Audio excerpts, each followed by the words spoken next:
To be or not to be? That is the question.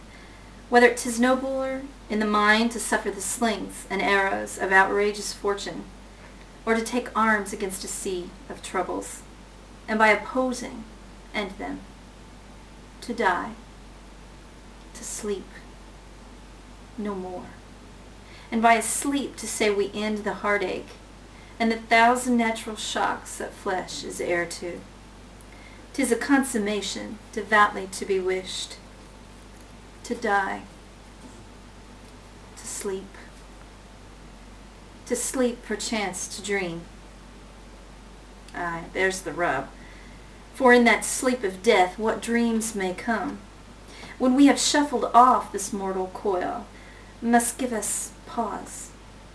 There's the respect that makes calamity of so long life.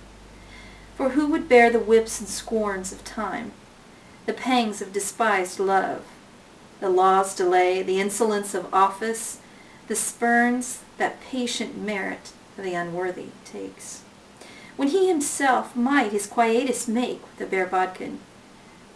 Who would burdens bear, to grunt and sweat under a weary life, but that the dread of something after death, the undiscovered country from whose bourne no travellers return, puzzles the will and makes us rather bear those ills we have than fly to others that we know not of?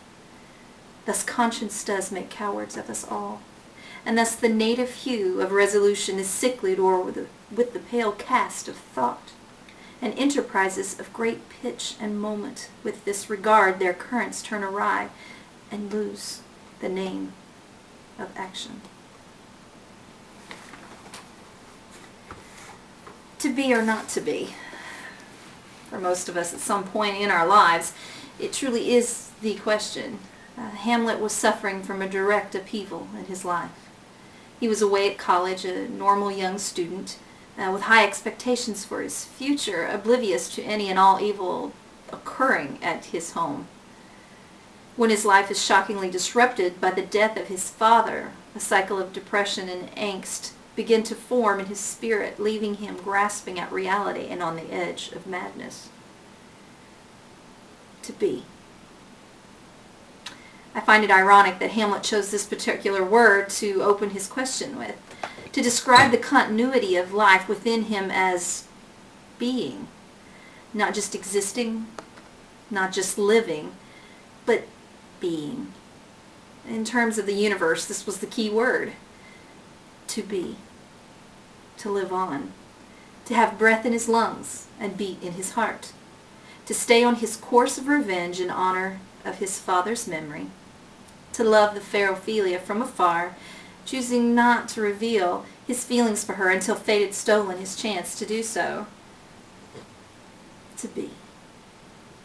Strong enough to walk on this planet and drudge through things not always pleasant, experiences not wanted but unable to be denied, to hold on, to hold out for something better and much sweeter in his life. Yet, sometimes, just to be. Or not to be. Would it just be easier for Hamlet to end it all? Take the lot in life he had been given and toss it out the proverbial window. To choose to leave this life and not be burdened by the crosses he was given to bear, leaving behind the pain and sorrow of loss, of love. Hamlet was a human being. He suffered from losing his father and then the abrupt changes his life were taking. Not to be. Heavy with guilt of things lost and wallowing in the depression of choices he was given once he didn't make. To sleep, perchance to dream. Was he willing to take the chance of an afterlife of misery to stop the endless pain of what he was experiencing here on earth? Did he just choose simply not to be? I decided to choose this particular act, Scene 1 soliloquy, for my project because in my life I always felt passionate towards this particular piece. In my adolescence, I too weighed out the decision of my own life, what it should be. Was it about just existing? Was it about being and living with all the gusto that my spirit could muster? I think we all question our existence at times in our lives, all of us, whether we want to be or not to be. If that is the question, what is the answer? Only you can know. I'm Alisha Bailey, and that's my take on Hamlet's To Be or Not to Be.